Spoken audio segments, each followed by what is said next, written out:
We're live from New Delhi. You're watching DD India News, India's voice to the world. I'm Lipakshi Kurana, coming up in the next hour. US asks Israel to stop shooting at UN peacekeepers in Lebanon. Israel acknowledges firing at immediate threat near UN position in Lebanon. United States expands sanctions on Iran's oil industry in response to October 1st missile attack. In sports, India to take on Bangladesh in the third and final T20 international match in Hyderabad looks to sweep the series clean as men in blue hold an unassailable 2-0 lead. And the festival of Vijayadashmi being celebrated across India. Festival marks the end of Navaratri festival and commemorates the victory of good over evil.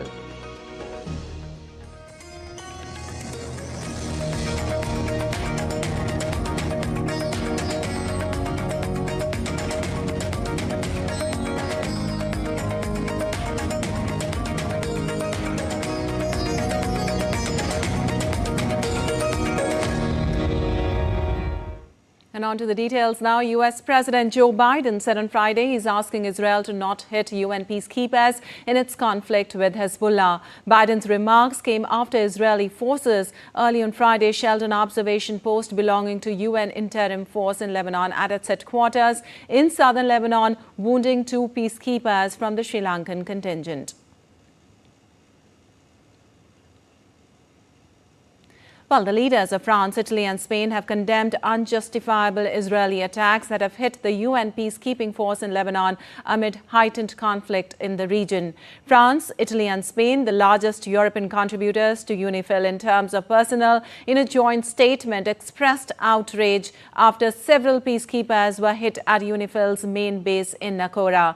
The statement said these attacks constitute serious violation of the obligations of Israel under United Nations Security Council Resolution 1701 and under humanitarian international law.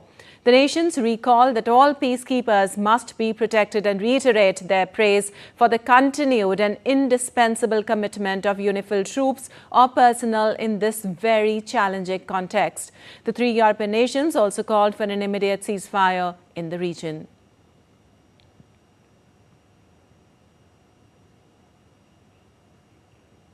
Well, the Italian government formally protested against Israeli authorities, reiterating that what is happening near the base of the Italian UNIFIL contingent in southern Lebanon is not acceptable.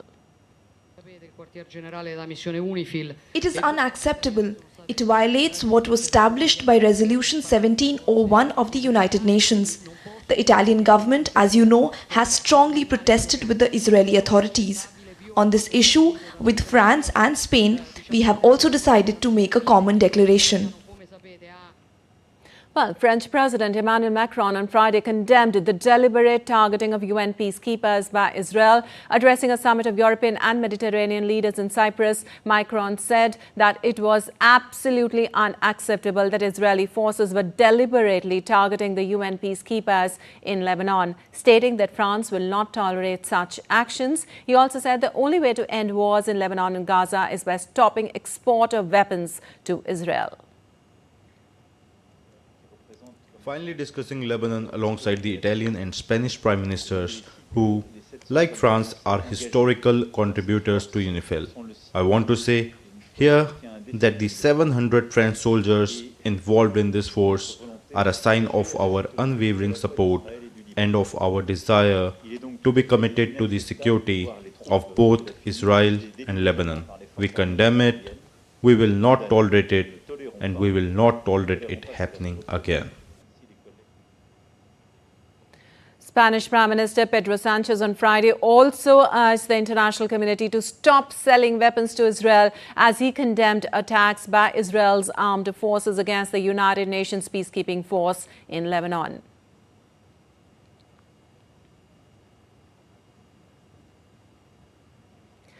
Well, leaders from 9 Mediterranean European countries and Jordan's King Abdullah II convened in Cyprus for the Med-9 summit. The talks focus on addressing the escalating crisis in the Middle East, a challenge that has so far defied diplomatic solutions. This high-level meeting also includes roundtable discussions and side meetings on regional stability. And Israel faced a chorus of condemnation from United Nations and Western allies. The IDF acknowledged firing at immediate threat near UN position in Lebanon and pledged to carry out a thorough review. It further said the IDF is in contact with UNIFIL for coordination purposes and will continue to do so. The IDF statement came after the UN mission said 2 of its peacekeepers were injured after explosions close to an observation tower at its Naqoura headquarters. It was the second incident of its kind reported by UNIFIL in 2 days after 2 other blue helmets were injured on Thursday, sparking global condemnation.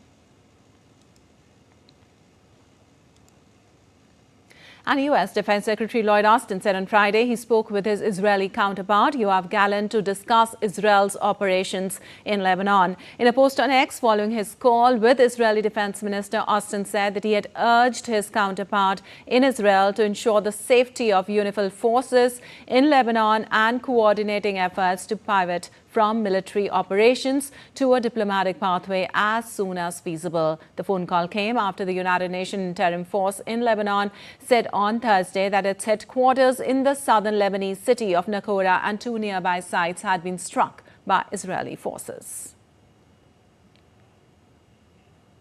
And the United States on Friday expanded sanctions on Iran's oil industry in response to October 1st missile attack. The Treasury Department said it was going after Iran's so-called shadow fleet of ships involved in selling Iranian oil in circumvention of existing sanctions. It was designating 10 companies and 17 vessels as blocked property over their involvement in shipments of Iranian petroleum and petrochemical products, the statement added. The State Department also announced it was slapping sanctions on 6 other firms and 6 ships for knowingly engaging in a significant transaction for the purchase, acquisition, sale, transport or marketing of petroleum or petroleum products from Iran. The sanctions form part of the U.S. response to Iran's attack in which it launched some 200 ballistic missiles against Israel. And U.S. Republican presidential nominee Donald Trump intensified his anti-immigration stance at a rally in Colorado advocating death penalty for migrants convicted of killing U.S. citizens. We will begin the largest deportation operation in the history of the United States. We will close the border. We will stop the invasion of illegals into our country. We will defend our territory. We will not be conquered. We will not be conquered. And if they come back into our country, they will be told it is an automatic 10-year sentence in jail with no possibility of parole. And I'm hereby calling for the death penalty for any migrant that kills an American citizen or a law enforcement officer. Well, North Korea has accused South Korea of deploying drones to scatter thousands of anti-North Korean leaflets over its capital, labeling it a grave provocation that could lead to an armed conflict. While South Korean military remained tight-lipped on the allegations, it highlighted Pyongyang's own controversial practice of releasing balloons carrying trash into the South Korean territory. And a devastating blaze destroyed the historic San Francisco church in the Chilean city of Iquique on Friday. Built mainly of wood, the 1994 national monument succumbed to flames despite firefighting efforts. No lives were lost in the blaze. Local authorities are now probing the cause of the fire.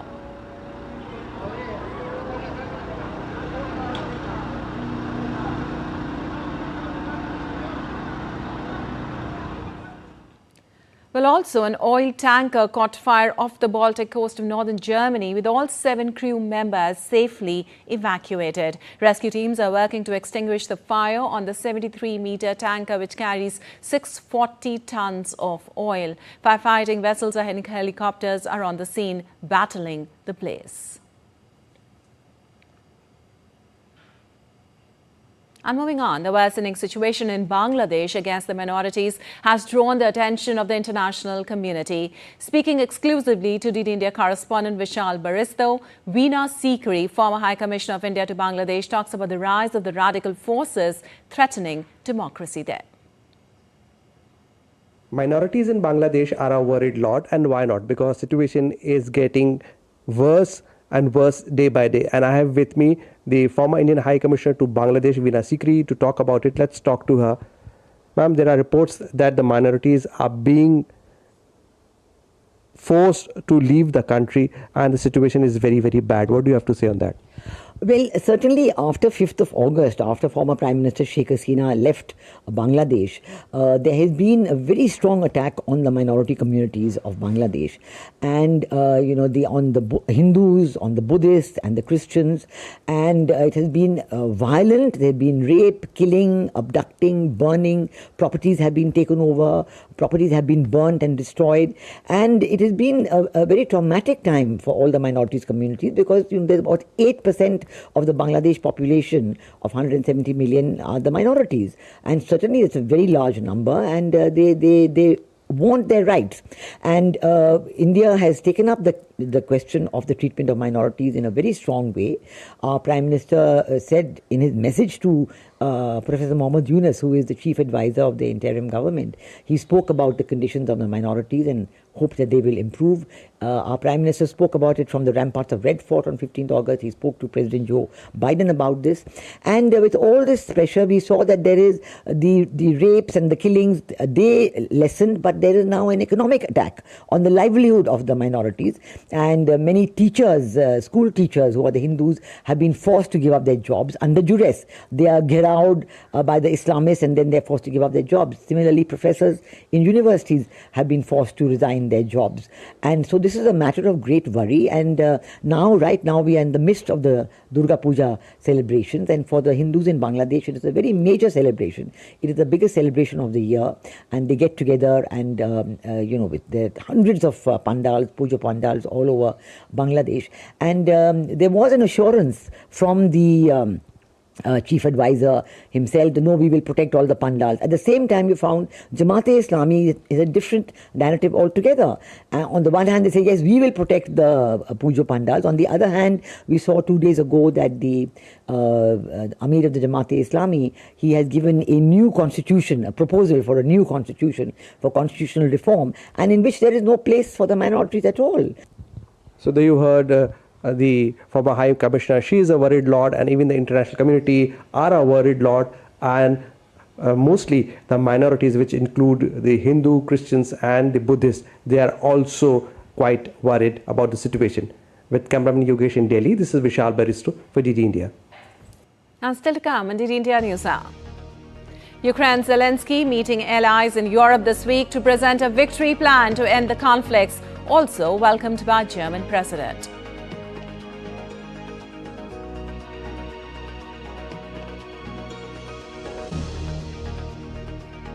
Hurricane Milton and Helene leaves a trail of destruction, recovery efforts underway in Florida.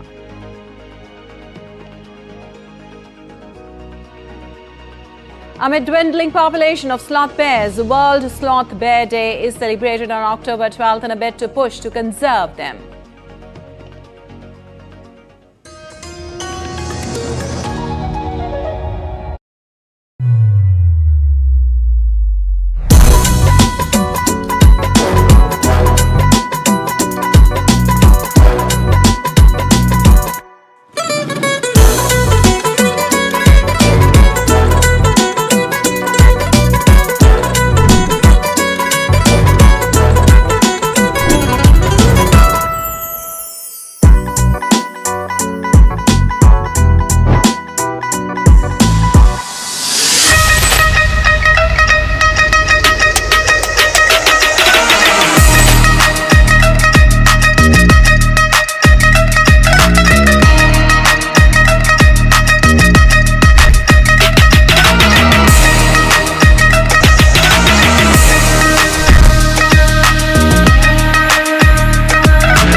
Welcome to Chandigarh. Welcome back. You're watching DD India News. I'm Lipakshi Khurana, and moving on, Ukrainian President Volodymyr Zelensky continued his European tour on Friday with a visit to Germany. German Chancellor Olaf Scholz received Ukrainian President Zelensky in Berlin, where Scholz promised further aid packages before the cold Ukrainian winter sets in. At a briefing with Zelensky in Berlin, Scholz announced a €1.4 billion military aid package for Ukraine by the end of 2024, adding that it was a signal to Russia that the West would not stop supporting Kyiv. While Zelensky said that he would like to see the conflicts with Russia end by 2025 and that aid to Kyiv should not decrease in the meantime. For the short term, Germany has pledged additional millions of euros. 170 million so that the worst damage can be repaired quickly and the heat supply network can be restored. We are also continuing our military support for Ukraine. It is good that we have just delivered a new comprehensive military support package worth over 600 millions to Ukraine. By the end of the year, with the support of our partners, Belgium and Denmark and Norway, we will also deliver another military support package worth around 1.4 billion to Ukraine. I will present the plan to Olaf on how to force Russia towards peace, on how to put an end to this war no later than in 2025, and guarantee that aggression won't repeat itself. This plan is a bridge to hold an effective peace summit which will put a full stop to the war. This plan won't substitute a peaceful initiative, but it will strengthen Ukraine's position in bringing peace closer. We can do it in cooperation with all of our partners. We count on Germany's support too. Thank you very much. Later, Ukraine's president wrapped up his tour by meeting German President Frank-Walter Steinmeier at Belvedere Palace. Zelensky has been meeting allies in Europe this week to present a victory plan to end the conflicts, while also pressing to use long-range weapons that can strike deeper into Russian territory. The Ukrainian leader has been seeking fresh military and financial aid from his European allies amid fears of dwindling support if Donald Trump wins the U.S. presidency next month. Germany is Ukraine's second biggest donor of military aid.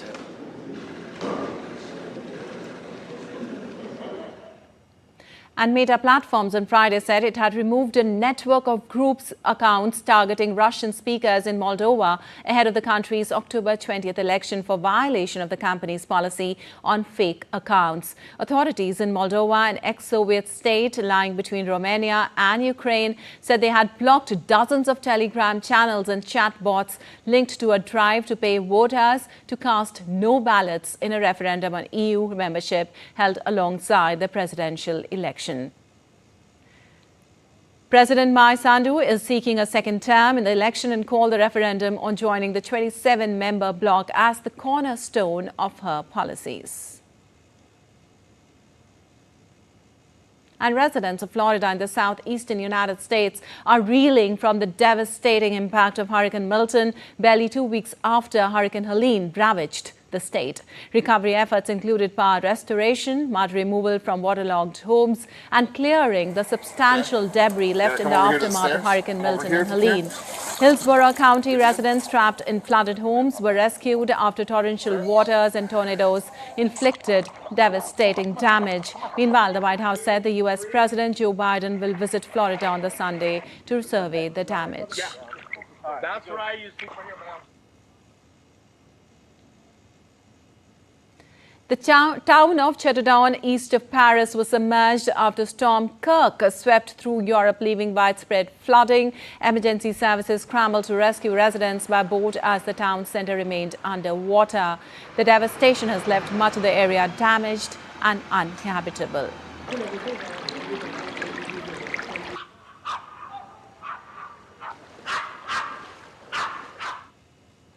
Well, October 12th has been declared as the World Sloth Bear Day, which was mooted by IUCN and Wildlife SOS India, an organization involved in sloth bear conservation and protection for over 2 decades. As a report from DD India correspondent Sumana Bhatti, Ravina Siddhappa.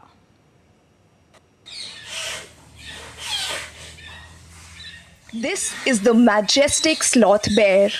Long, shaggy dark black fur. and curved claws, longest of any of the existing bear species.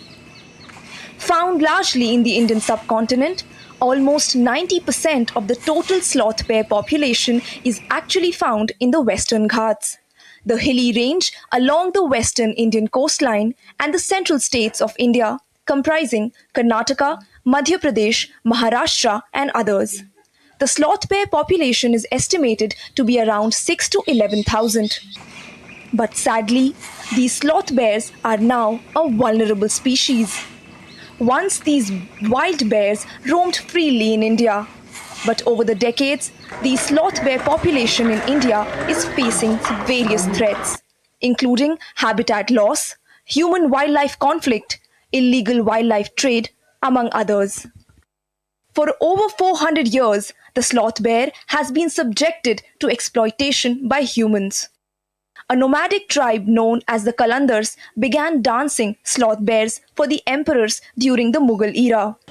Over centuries, as the kingdoms in India disappeared, the dancing bear trade transitioned to become cheap roadside entertainment for villagers and tourists who paid to watch them jump in agony.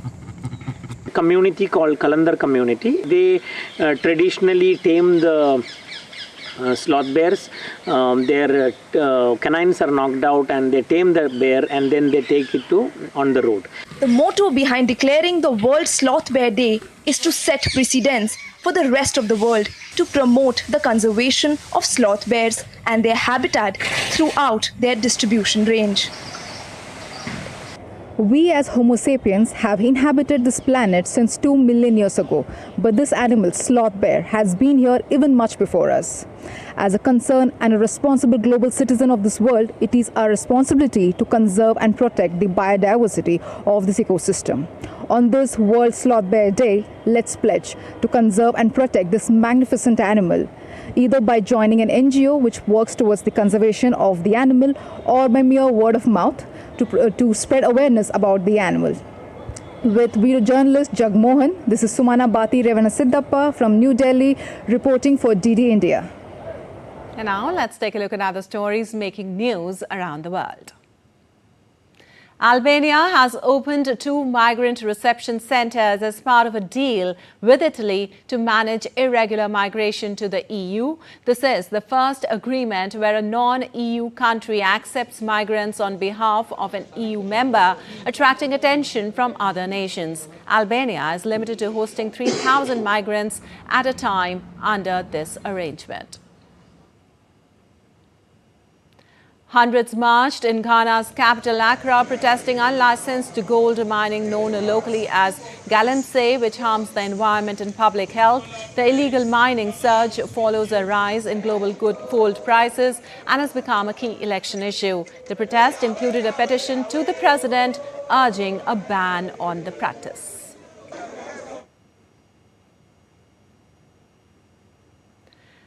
Despite a nighttime curfew, fresh violence erupted in Martinique, where the supermarket set ablaze and flights cancelled at Ames-Césaire Airport. The unrest stems from widespread protest over the rising cost of living. The situation remains volatile as tensions escalate across the island.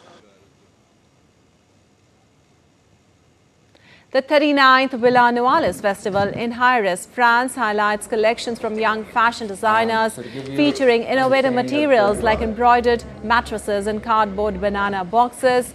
The competition, known as the oldest in fashion, focuses on artisanal craftsmanship and experimental design.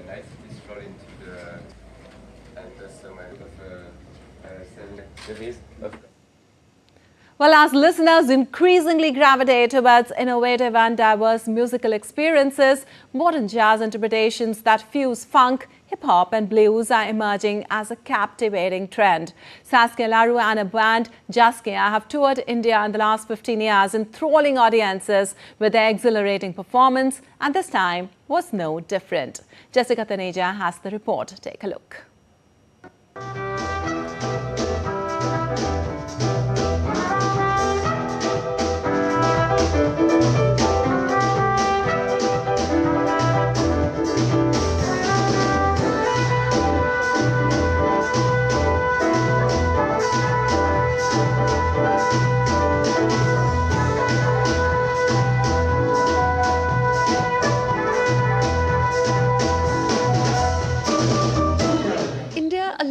classical ragas and Bollywood soundtracks traditionally dominate the musical landscape, is now embracing genres from far and wide.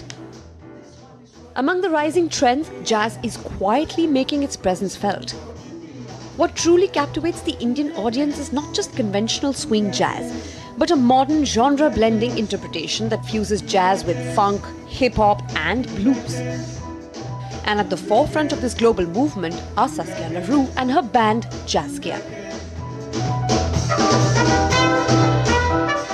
Hailed as the Lady Miles Davis by some critics, not because Saskia seeks to emulate the great trumpet maestro, but because, like Davis, she constantly pushes the boundaries of jazz. Her music, a hybrid of jazz's improvisational essence and modern influences like electronic dance and world music, resonated with young Indians who are drawn to global sounds and experimental rhythms.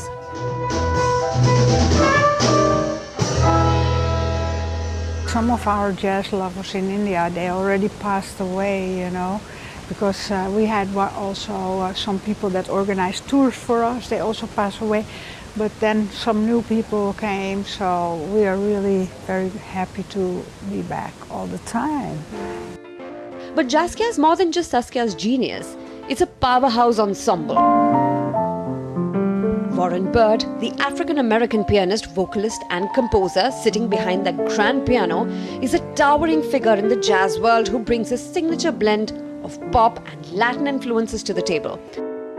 His fluidity on the keys has been honed through decades of collaboration with greats like Archie Shepp and Eddie Henderson, lending his performances a rich, soulful depth. Music was always going inside of me, and I don't know where that comes from. It might come from being part of a very musical family, avid lovers of music, but it may be just something that was given to me from on high or from somewhere else divine.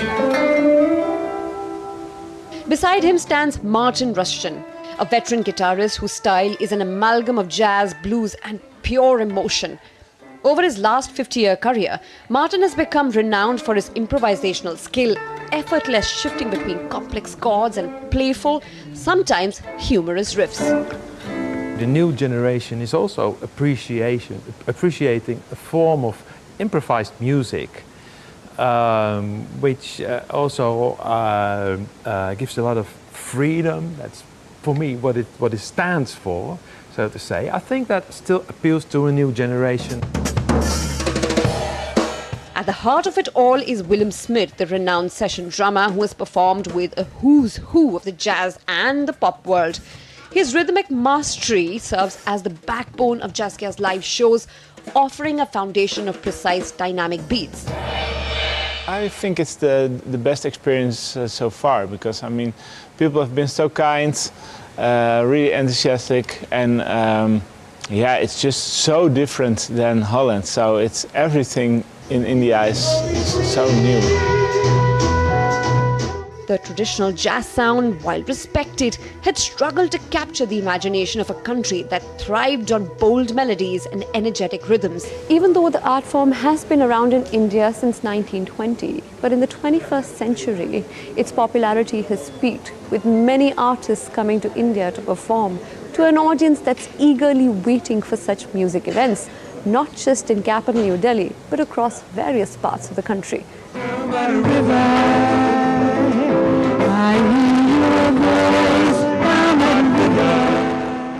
As the night drew to a close, the audience rose to their feet, showering the band with applause.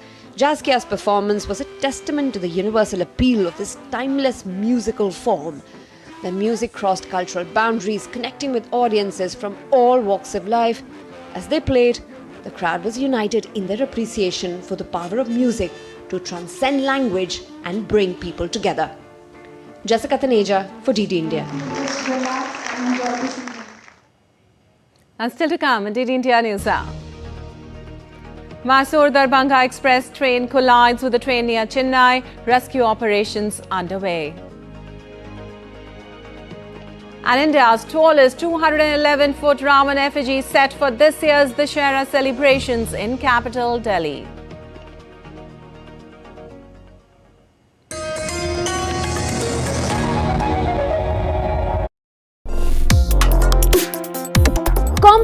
issues, hidden agendas, twists and turns, strategic games. We think all dots are linked. We just need to connect them. Join me every week as I connect the dots to unravel hidden designs in statecraft, mysteries, and decode issues that matter to you. Watch Connecting the Dots with me at these times on DD India.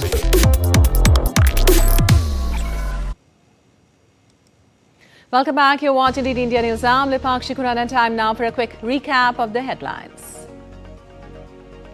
US asks Israel to stop shooting at UN peacekeepers in Lebanon. Israel acknowledges firing at immediate threat near UN position in Lebanon. United States expands sanctions on Iran's oil industry in response to October 1st missile attack. And in sports, India to take on Bangladesh in the third and final T20 international match in Hyderabad looks to sweep the series clean as men in blue hold an unassailable 2-0 lead. And the festival of Vijayadashmi being celebrated across India. Festival marks the end of Navaratri and commemorates the victory of good over evil. And moving on, the Mysuru-Darbhanga Bagmati Express collided with a stationary freight train near Chennai. Around 10 to 13 coaches were derailed. All passengers were safely evacuated to Chennai. Those injured in the incident were provided immediate treatment in the hospitals. Rescue teams, including medical relief vans, Tamil Nadu Police and NDRF, were on site. Senior railway officials monitoring the incident. Restoration operations are also underway. Soon, a special train was arranged to carry stranded passengers at the Mysuru-Darbhanga Expressway. The train departed from the station at around 4:45 a.m. The stranded passengers were also provided with food and water during the wait, officials said.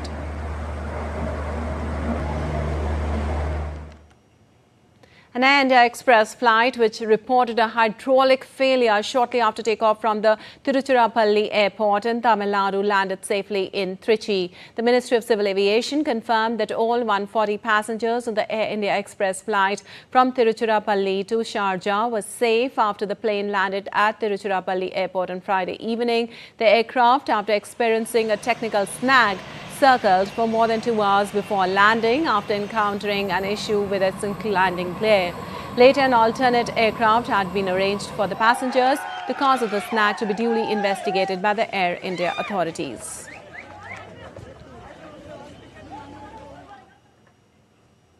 And Noel Naval Tata has been appointed as the chairman of Tata Trust on Friday. He succeeded Ratan Tata, and the decision to pass the baton to Noel was arrived at in the joint meeting held in Mumbai by trustees of various Tata Trusts. He will now guide the $165 billion conglomerate at a time when the group faces several challenges globally and domestically. Meanwhile, the world continues to condole the demise of Ratan Tata and recall his human services not only to the Tata Group but also to the nation building. DD India's Anil Thomas has more details on this. A day after his funeral, Ratan Tata continues to hold sway in the minds of the world. A minute's silence was observed at the launch of the Federation of European Businesses in India on Friday as a mark of respect for the great doyen of India. The event, which was rescheduled as a mark of respect, clearly highlights the role Ratan Tata played in taking an Indian company to every European country.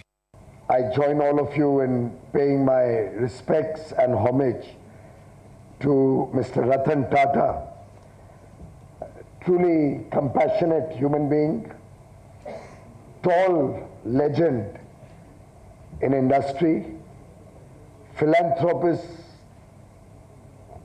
beyond imagination, somebody who took India to the world, more particularly to many countries in the European Union. Diplomats from European countries highlighted the role and respect Ratan Tata managed to get for India and the legacy he leaves behind as the true Ratna of India. We are very sad and we mourn with his family and his friends.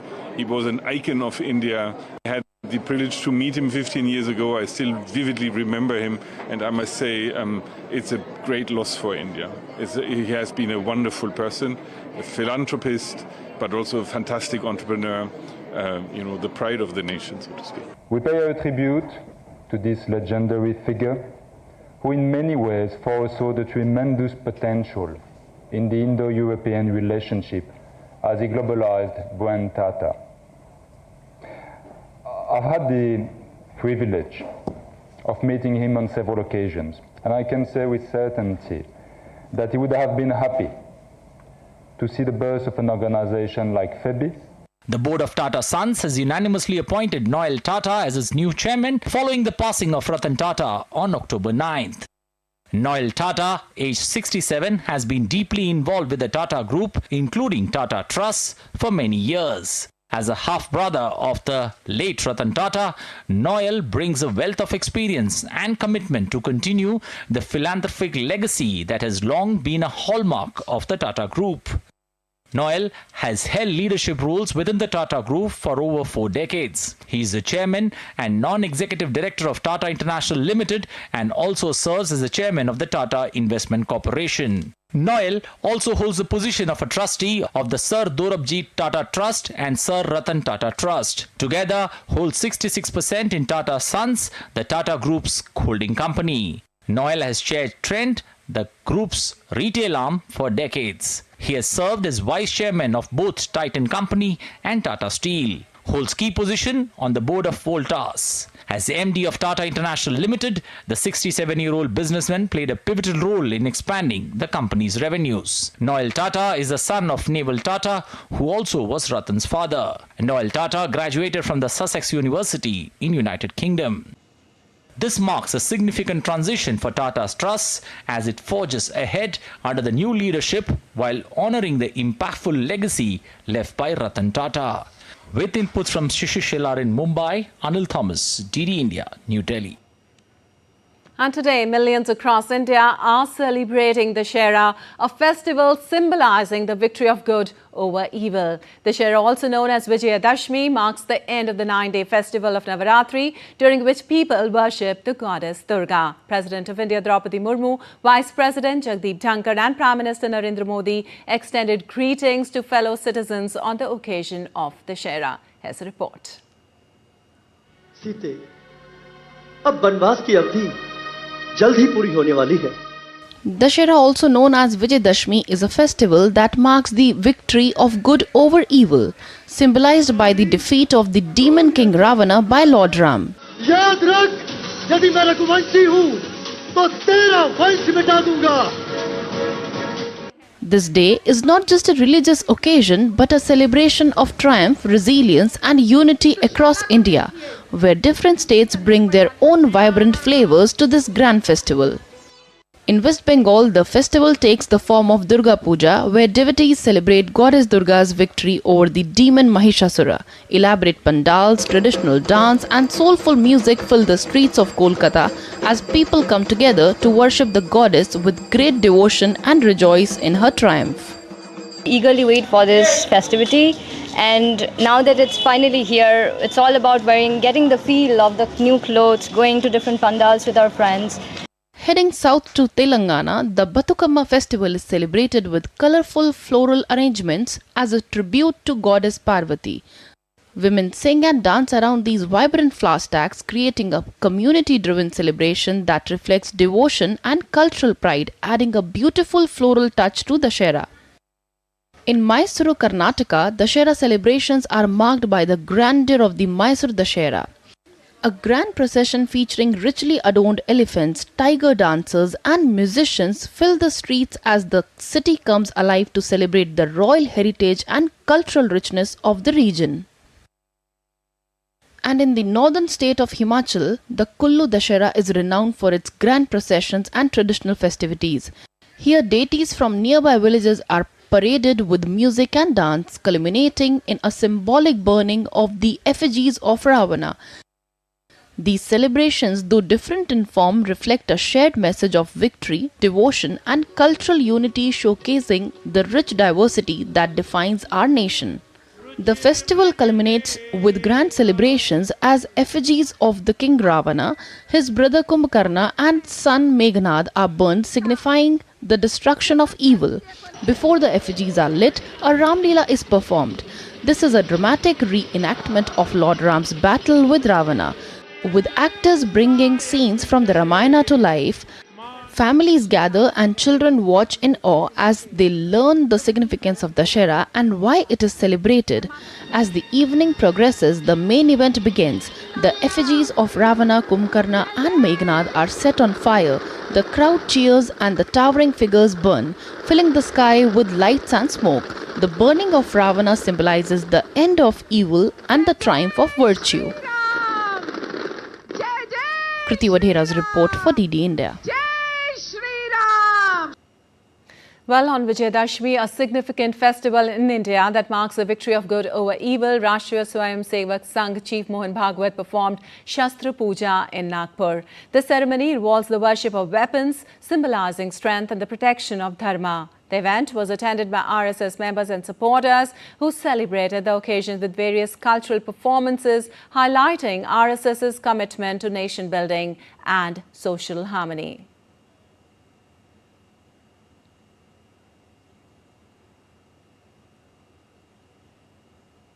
Well, every year on Vijayadashmi, the effigies of Ravan, Kumbhakarna and Meghnad are burnt across India, with people gathering in large numbers to witness it. Capital city of Delhi is all set for an extraordinary Dussehra celebration this year, with the erection of India's tallest Ravan effigy standing at an impressive 211 feet. This enormous structure, a centerpiece of the festival, took over 4 months to prepare and install. In West Indian state of Gujarat, the 65-feet Ravan effigy is ready to burn during the Dussehra celebrations in the diamond city of Surat. The Dussehra is one of India's major festivals which marks Lord Rama's victory over the demon king Ravana.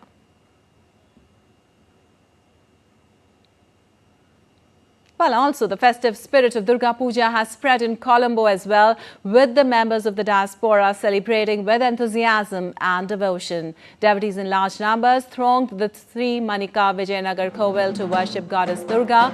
Devotees also offered obeisance and joined the puja and aarti. Apart from the traditional aarti and puja, cultural performances on the theme of Durga Puja were also performed by members of the Indian Cultural Association.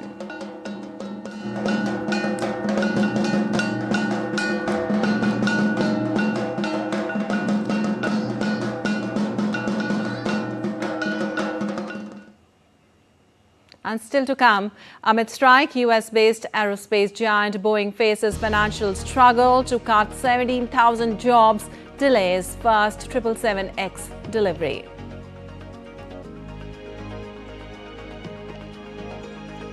BCCI announces squad for upcoming 3-match series against New Zealand starting from October 16th.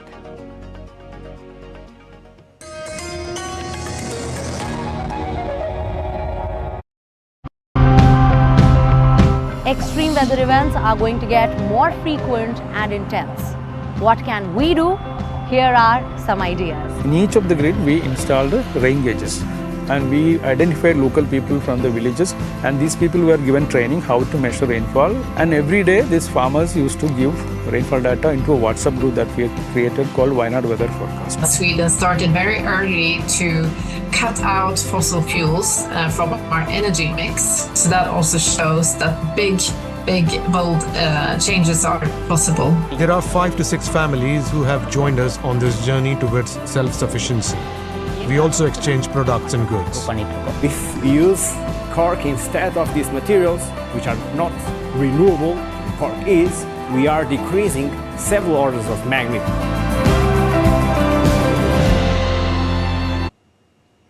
Welcome back. You're watching DD India News. I'm Lepakshi Khurana. On to some business news now. US-based aerospace giant Boeing is slashing 17,000 jobs globally, delaying 777X jet deliveries by a year, and reporting a whopping $5 billion in third-quarter losses. The drastic measures come as Boeing struggles to contain costs amidst a month-long strike by 33,000 US West Coast workers. The strike has halted production of 737 MAX, 767 and 777 jets.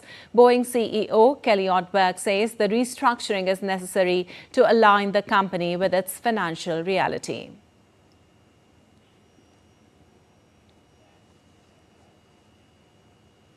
Well, the EU-India relations have been on an ascending trajectory with a growing economic footprint.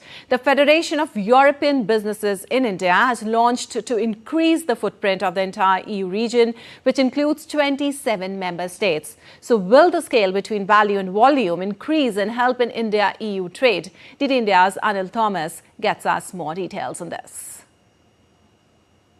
This is a new beginning for the Federation of European Business in India, or FEBI. The EU has a footprint in India with over 4,500 companies, providing 6.5 million direct and indirect jobs. This launch marks a significant milestone in its new journey. Today is the day of Durga, who is considered the goddess of power also.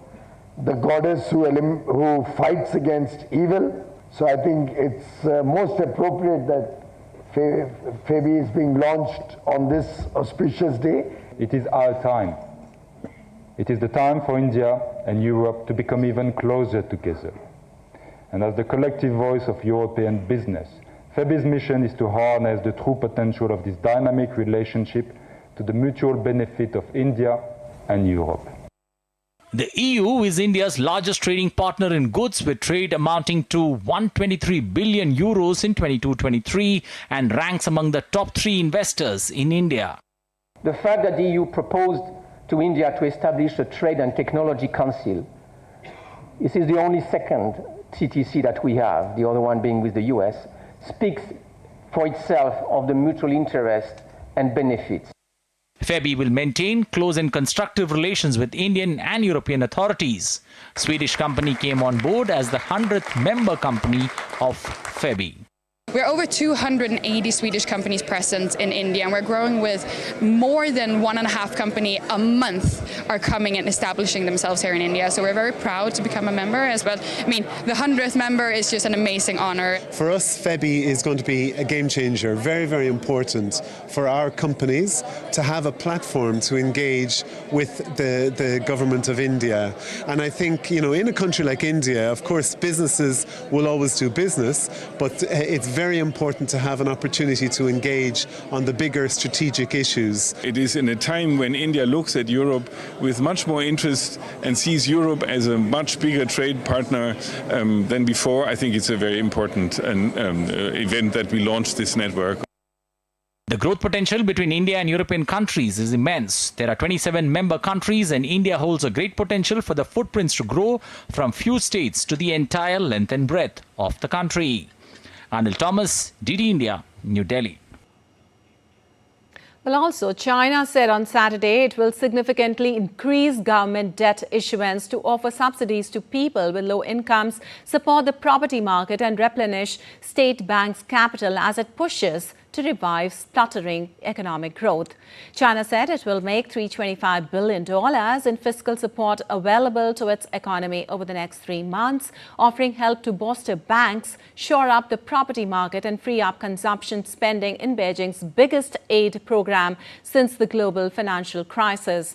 China's finance minister on Saturday said the country had 2.3 trillion yuan available in special bonds over the next 3 months to boost the flagging economy.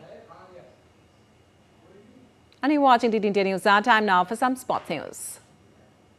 Defending champions Australia thrashed Pakistan by 9 wickets to extend their winning streak to 14 in the Women's T20 World Cup. On Friday, spinner Ashley Gardner finished with figures of 4-21 in Dubai as 6-time winners. Australia bundled out Pakistan for 82, the lowest team total in this edition. Skipper Eliza Haley hit 37 before retiring hurt as Australia romped home in 11 overs to stay unbeaten against Pakistan in the format. Pakistan's semi-final hopes have been seriously hit with their second loss in 3 matches. Australia next take on India in a much-awaited clash on Sunday in Sharjah. And after securing comprehensive wins over Bangladesh in the first two T20, India looks to sweep the series clean in Hyderabad. India has displayed their dominance in the series by winning the first T20 comfortably by 7 wickets and second T20 by a huge margin of 86 runs. The Suryakumar-led side is expected to be unchanged for the final match of the series. On the other hand, Bangladesh would be looking to secure a consolidation win over a poor performance in the T20 international series as well as the test series that preceded the T20 matches.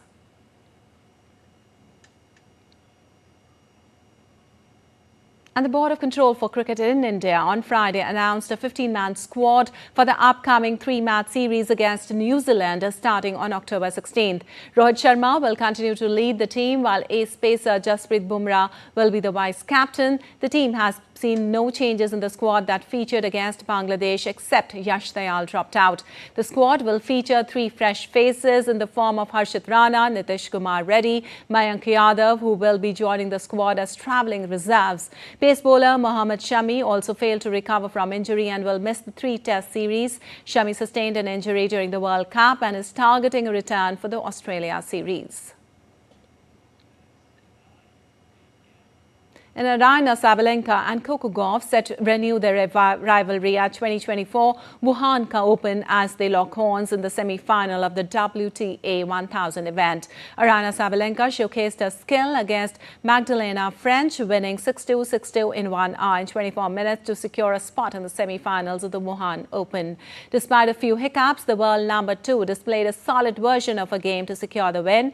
On the other hand, Gauff claimed her 8th WTA win in a row with the 6-0, 6-4 triumph over Poland's Magda Linette. In head-to-head, Gauff holds a 4-3 advantage, famously winning the 2023 US Open final before Sabalenka gained her revenge in this year's Australian Open semis. And Novak Djokovic secured win over Czech Jakub Mansik on Friday to advance on to the semi-finals of the Shanghai Masters. The 4-time Shanghai champion bounced back after losing the first set on a tie-break and never looked back as he beat his 19-year-old opponent to enter the semi-finals for the 9th time. Djokovic initially struggled to counter Mansik's serve but found his rhythm and broke for a 5-4 lead in the first set.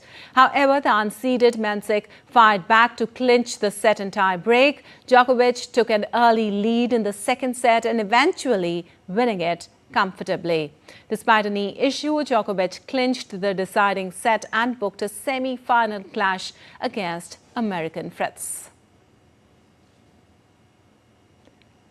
Well, Taylor Fritz advanced to the Shanghai Masters semi-finals after securing a comfortable win over David Goffin on Friday. The 26-year-old American remained in control of the 82-minute encounter and converted 3 of his 7 break points. Goffin, who has had a breakout tournament, knocked out second seed Alexander Zverev in his last round. He looked strong in the second set, but in the end was unable to match the brilliance of the American. It is the first time US Open finalist Fritz has progressed past the 3rd round in Shanghai. Fritz will lock horns with Djokovic in a mouth-watering semi-final clash. All right, that's all for this edition of DD India News Hour. But let us know your thoughts on the news of the day. For those on the go, you can get all the latest news and updates from India and across the world on the DD India mobile app. The app is available on both Android and iOS platforms. Scan the QR code on the screen to download now. Well, we'll be back with more news as it breaks here on DD India. I'm Lipakshi Khurana from all of us here in Delhi. Thanks for watching DD India News Hour.